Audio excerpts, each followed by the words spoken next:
There has been an acknowledgement of the special places around San Francisco Bay. There's something sort of innate in human beings, I think, that tend to recognize a good spot when you see it, a spot that takes your breath away. This was one of them. An icon of the New Deal. We stood here a week ago and we heard all these dignitaries talk about the symbol that Coit Tower is for San Francisco.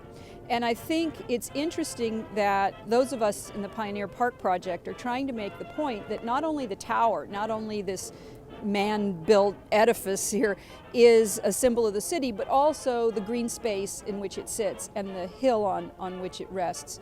To understand Coit Tower and Pioneer Park, you have to understand the topography of San Francisco. So early days of the city. The city grows up in what's now the financial district in the edge of Chinatown, but everything that they rely on for existence comes through the Golden Gate. It's of massive importance to the people what comes in and out of San Francisco Bay, but they can't see it from where they are. A midshipman in the 1800s gets the idea to build a giant wooden semaphore. That few years that the wooden semaphore was up here actually gave us the name Telegraph Hill, and that name survives even though the semaphore is long gone.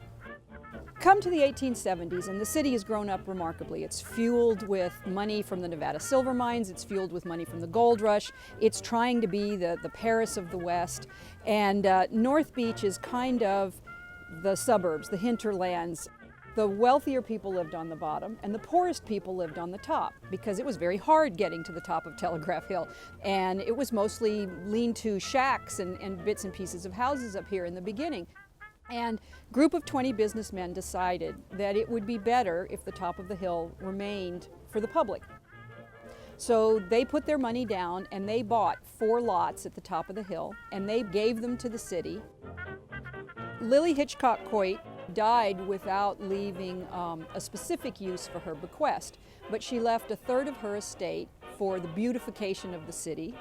Arthur Brown, noted architect in the city, wanted for a while to build a tower. He had become very interested in Persian towers, and it was the 30s. It was all about machinery and sort of this amazing architecture, very powerful architecture.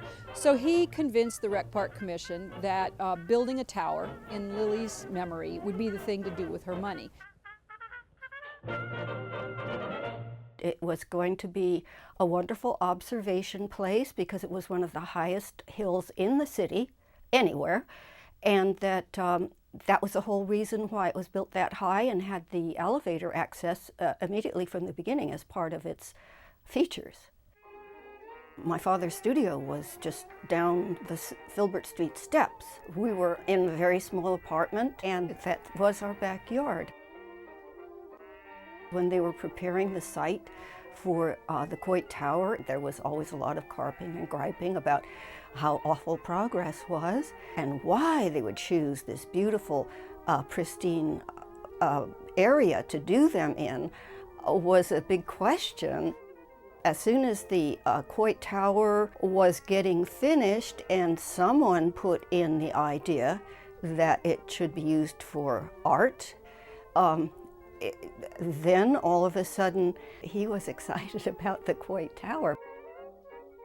It became almost like a daily destination for him to enjoy the atmosphere. No matter what the politics, that wasn't the point.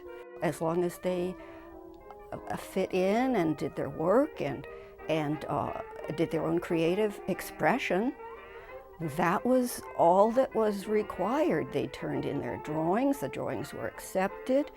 If they snuck something in, well, there weren't going to be any stoolies around.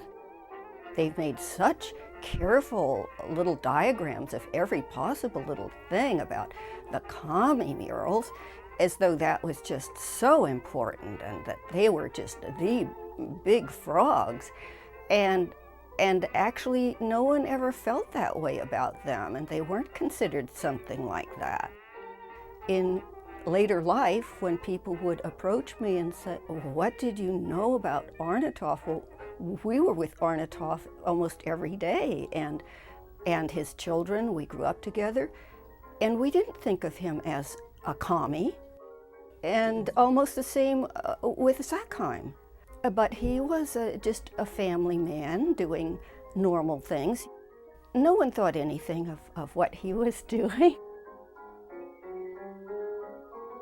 Some of them were much more highly trained. It showed, in my estimation, in the murals. Jane Berlandina's was one of the masterpieces. Families at Home was a lot more close to the life that I can remember that we lived. Murals on the upper floors, like Chessie's children playing on the swings, and I think it was Edith Hamlin with the little deer in the forest where you could go and see them at Muir Woods, and the sports that were always available. I think it did express the best part of our lives. Things that weren't costing money to do. You would go to a picnic on the beach, or you would do something in Muir Woods. My favorite of all is the staircase. It's almost a miracle masterpiece, how he could manage to not only fit in everyone, and of course a lot of them I recognize from my childhood. It's how he juxtaposed and managed to kind of climb up that stairway on either side, very much like you were walking down a street. It was incredible to do that, and to me, that is what depicted the life of the time in San Francisco. I even like the ones that show the industrial areas, the ones with the workers showing them in the cannery. And I can remember going in there and seeing these women with the caps, with the nets, shuffling these cans through.